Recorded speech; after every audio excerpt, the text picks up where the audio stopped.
الرحیم۔ ما قبل میں گزرا کہ قاضی ایاز صاحب نے امام غزالی کے حوالے سے لکھا تھا وقد نحل غزالی قریبا من هذا المنحى فی کتاب التفریقہ۔ اس پر تفصیل سے گفتگو اعلیٰ حضرت رضی اللہ تعالیٰ عنہ نے کی اور مختلف حوالہ جات پیش کیے۔ صفحہ 216 پر حاشیے میں ہے وقال فی النسیم، علامہ خفاجی نے نسیم الریاض میں فرمایا وَإِذَا سَمِعْتَ هَذَا فَكَيْفَ يُظَنُّ اتِّبَاعُ الْخُرَافَاتِ الْفَلَاسِفَةِ وَكِتَابُ التَّحَافَةِ وَالْإِحْيَاءُ يُنَادِيَانِ بِخِلَافِهِ۔ جب آپ نے یہ باتیں سن لیں تو کیسے گمان کیا جا سکتا ہے کہ انہوں نے فلاسفہ کے خرافات کا اتباع کیا۔ جو نظریہ فلاسفہ کا ہے ان کے اتباع کا قول جو ماقبل میں نقل کیا گیا قاضی ایاز صاحب کی طرف سے کہ امام غزالی نے وہی روش اختیار کی جو انبری کے قول کی مثل ہے یا جس کا اظہار داؤد اصبہانی نے کیا ہے۔ تو جب امام غزالی رضی اللہ تعالیٰ عنہ کا یہ نظریہ ہے تو اس نظریے کی روشنی میں ان کی طرف اس طرح کے قول کا انتساب درست نہیں ہو سکتا۔ امام غزالی کی تو مشہور کتاب ہے تحافۃ الفلاسفہ اور احیاء العلوم، ان دونوں کتابوں کے حوالے سے کہتے ہیں وہ کتاب التحافہ والاحیاء ینادیان بخلافہ، ان کی کتاب التحافہ اور احیاء العلوم اس کے خلاف ظاہر کرتی ہیں، یعنی جو نظریہ ان کی طرف منسوب کیا گیا ہے ان دونوں کتابوں میں اس نظریے کے خلاف باتیں ہیں۔ اس کا مطلب یہ ہوا کہ یہ انتساب درست نہیں ہے۔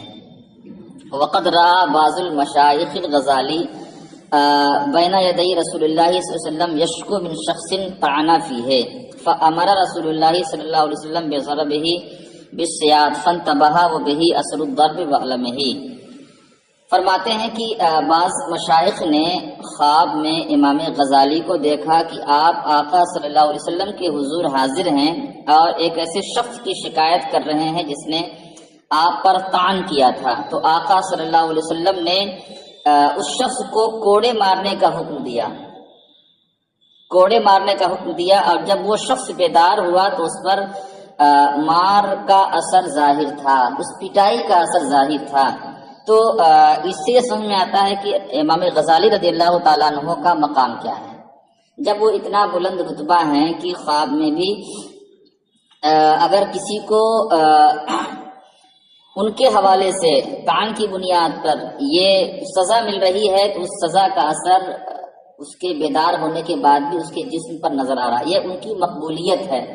ایسا مقبول بارگاہ رسول شخص اس طرح کی غلطی نہیں کر سکتا کہ اس کا نظریہ فلاسفہ کے گمراہ کن نظریات سے میل کھائے۔ جب انہوں نے فلاسفہ کے رد میں مستقل ایک کتاب لکھی اور احیاء العلوم کے اندر ایسی باتیں لکھی جو ان کی طرف منسوب قول کا رد کر رہا ہے، تو ایسا قول کسی بھی طرح ان کی طرف منسوب نہیں کیا جا سکتا۔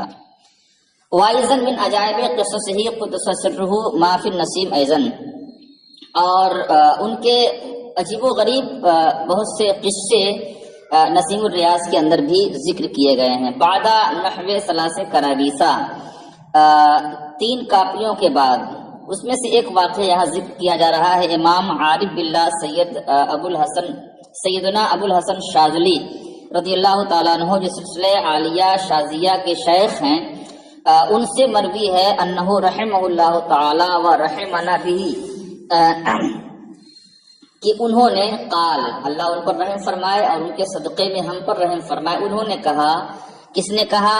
امام شاذلی نے فرمایا، ان کی روایت ہے استجعت فی المسجد الاقصی فی وسط الحرم، مسجد اقصی کے وسط حرم میں لیٹا ہوا تھا، فدخل خلق کثیر افواجا، تو بھیڑ کی شکل میں ایک ازدحام داخل ہوا مسجد میں، فقلت ما ھذا الجمع، تو میں نے پوچھا کہ یہ کس طرح کا ازدحام ہے، یہ بھیڑ کیسی ہے؟ تو لوگوں نے کہا یہ انبیاء اور رسولوں کی جماعت ہے، جمع الانبیاء والرسول صلوات اللہ تعالی وسلامہ علیہ، قد حضروا، یہ سب حاضر ہوئے ہیں، لیشفعوا فی حسین الحلاج عند محمد صلی اللہ علیہ وسلم، تاکہ یہ حسین حلاج کے بارے میں اللہ کے رسول کی بارگاہ میں سفارش کریں فی اساعت ادب وقعت منہ، اس بے ادبی کی بنیاد پر جو حسین حلاج سے واقع ہوئی۔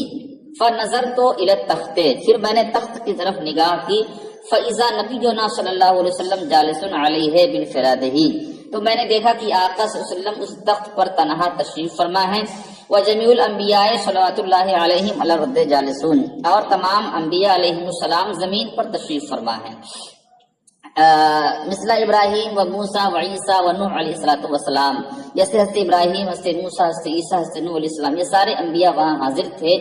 فوقفت انظر واسمع کلامہم، تو میں رک کر ان کی طرف دیکھنے لگا اور ان کی باتیں سننے لگا۔ فخاطب موسیٰ علیہ السلام محمد صلی اللہ علیہ وسلم فقال له، تو حضرت موسیٰ علیہ السلام نے آقا صلی اللہ علیہ وسلم کو مخاطب کر کے عرض کیا، کہا انکا قلتا، آپ نے فرمایا ہے علماء امتی کا انبیاء بنی اسرائیل، کہ میری امت کے علماء بنی اسرائیل کے انبیاء کی طرح ہیں۔ فارینی منہم واحدا، آپ ان میں سے ایک مجھے پیش کر دیں، مجھے دکھا دیں کہ وہ کون سا عالم ہے آپ کی امت کا جو بنی اسرائیل کے انبیاء کی طرح ہو سکتا ہے۔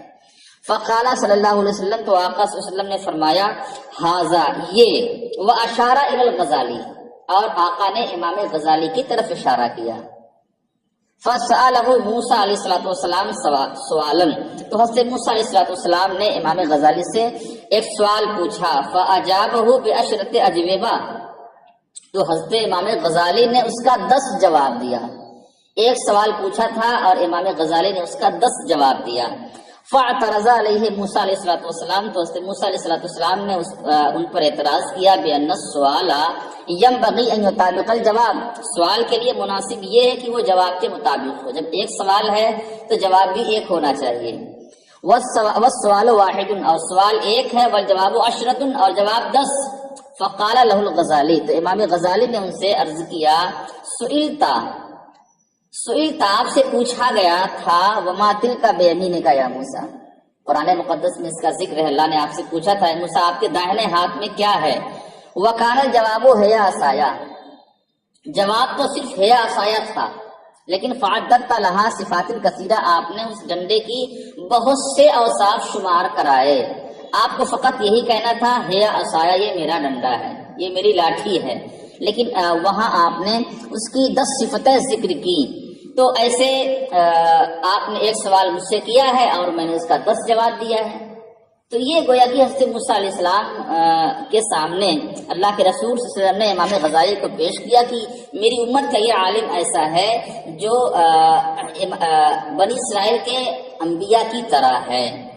فقال الشاذلی قدس سرہ، یہ واقعہ ہوا خواب میں۔ اب امام شاذلی فرماتے ہیں، فبینما انا متفکر فی جلالت قدر محمد صلی اللہ علیہ وسلم وکونہ جالسا علی التخت بانفرادہ والبقیۃ علیہم الصلاۃ والسلام علی الارض، تو میں اسی درمیان میں غور و فکر کرنے لگا اللہ کے رسول صلی اللہ علیہ وسلم کی عظمت کے حوالے سے کہ آپ تنہا تخت پر بیٹھے ہوئے ہیں اور سارے انبیاء بقیہ لوگ زمین پر بیٹھے ہوئے ہیں۔ اس زقنی شخص برجلہ زقتا مزعجہ، کہ اچانک ایک شخص نے مجھے ایک ٹھوکر ماری، گھبرا دینے والی ٹھوکر۔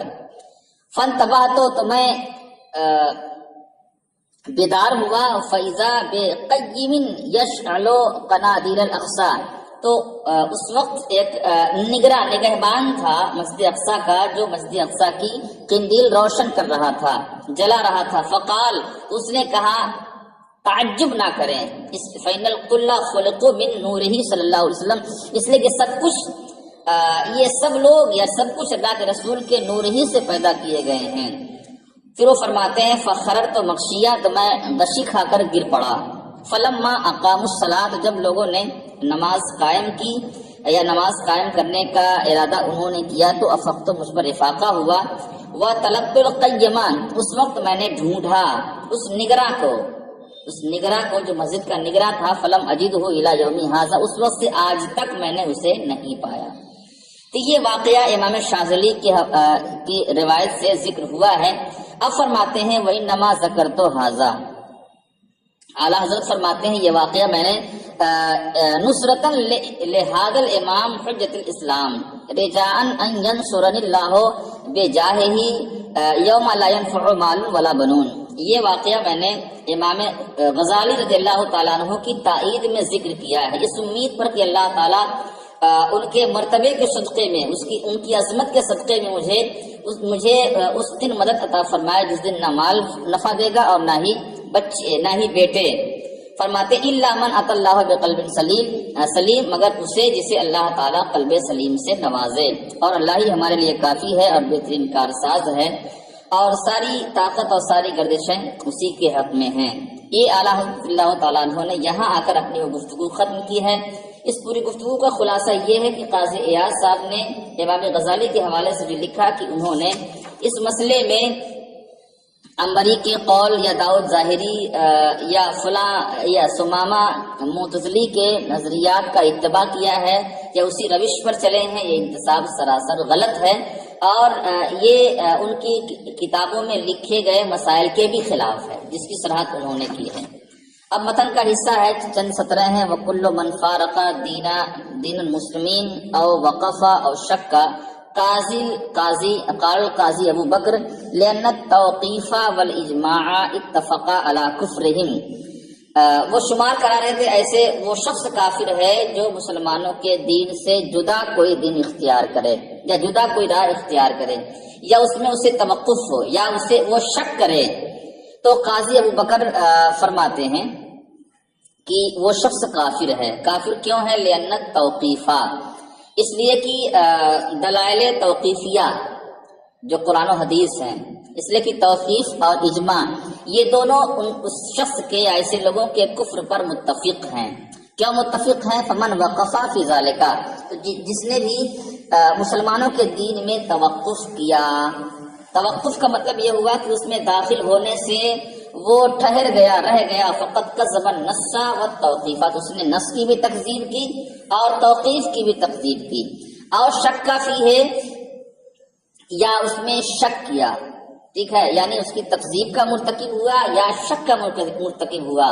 والتکذیب والشک فیہ لا یقع الا من کافر، اور تکذیب اور شک اس میں یعنی دین مسلمین میں شک کرنا یا اس کی تکذیب کرنا اسی سے واقع ہو سکتا ہے جو شخص کافر ہو۔ لہٰذا اگر کوئی شخص مسلمانوں کی راہ سے، مسلمانوں کے دین سے ہٹ کر کسی اور دین کو، کسی اور راہ کو چنتا ہے یا اس میں شک کرتا ہے یا توقف کرتا ہے داخل ہونے سے، تو فرماتے ہیں یہ سب کفر ہے۔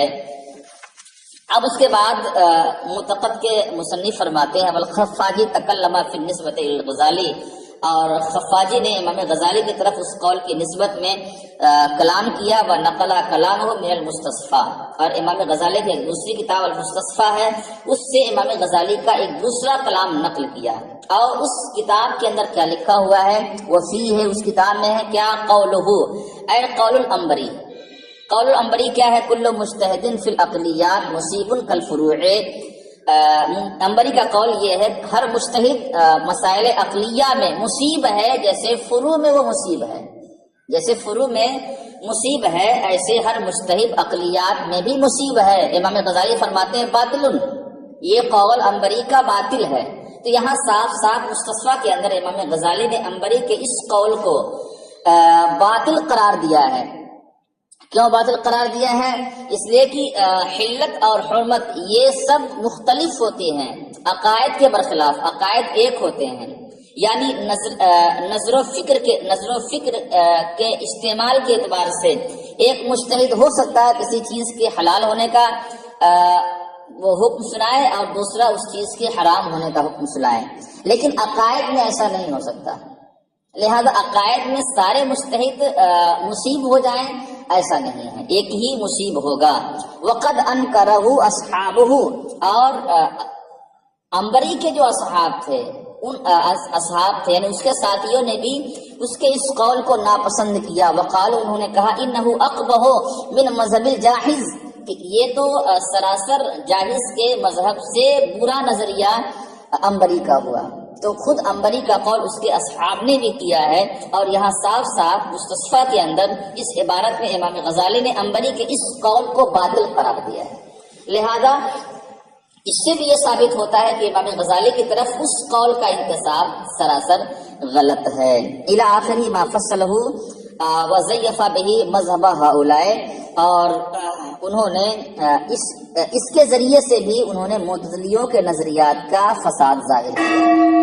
تو یہاں تک آ کے خود صاحب معتقد نے بھی امام غزالی کی طرف جو قول کا انتساب قاضی ایاز نے کہا ہے اس کا رد کر دیا، اور یہ فرمایا کہ علامہ خفاجی نے اس قول کی نسبت میں سخت کلام کیا اور مستصفیٰ سے ایک ایسی بات نقل کی جو اس قول کے انتساب کو رد کرتی ہے. تو یہ بحث یہاں آ کے پوری ہوتی ہے. یہ بحث محض تمہید ہے. اس بحث کو مصنف نے کیوں یہاں ذکر کیا ہے اس کا بیان اب آگے کر رہے ہیں. کہ داؤد ظاہری کا قول نقل ہوا، عنبری معتزلی کا قول نقل ہوا. اب اس کے بعد موجودہ دور میں کون سے ایسے لوگ ہیں جنہوں نے داؤد ظاہری اور عنبری کے قول کی موافقت کی ہے اور وہ نظریہ پیش کیا ہے جو ان دونوں کا تھا. تو وہ قول پیش کر کے یہ ثابت کریں گے کہ ہاں یہ بھی اسی روش پر گامزن ہے جس روش پر عنبری، معتزلی اور داؤد ظاہری چل کر گئے ہیں، اور جس کی بنیاد پر ان کی تکفیر بھی ہوئی ہے اور ان کی تفسیق بھی ہوئی ہے.